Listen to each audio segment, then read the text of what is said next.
Hello guys, good evening. এখন আমরা একটু সাজুগুজু করে সমুদ্রের ধারে যাচ্ছি। সমুদ্রের ধারে গিয়ে তোমাদের সমুদ্রের ছবিটা তুলে পাঠাচ্ছি, ঠিক আছে? এই দেখো সমুদ্র, কি ভালো লাগছে না? আমরা এটা লাইট হাউসের কাছে আছি, তাই এখানে অত লোক নেই, আর বেশি ভিড়ের মধ্যে সমুদ্র দেখার মজাটা ঠিক পাওয়া যায় না। কি সুন্দর লাগছে দেখতে চারিদিকে। সমুদ্রের পাশ দিয়ে যখন কোনো উট এরকম হেঁটে যায়, আমার দেখতে খুব সুন্দর লাগে। ছোটবেলা থেকেই আমি উঠে চড়তে প্রচুর ভয় পাই, কেন জানি না, কিন্তু ভয় লাগে।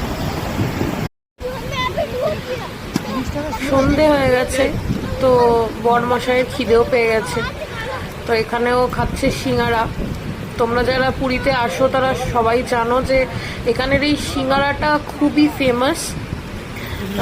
আমি খাই না যদিও বা, তাই ও খাচ্ছে।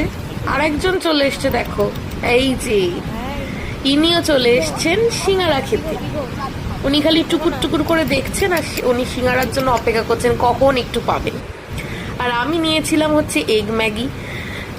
সমুদ্রের সামনে বসে এগ ম্যাগি এনজয় করার জাস্ট মজাটাই আলাদা।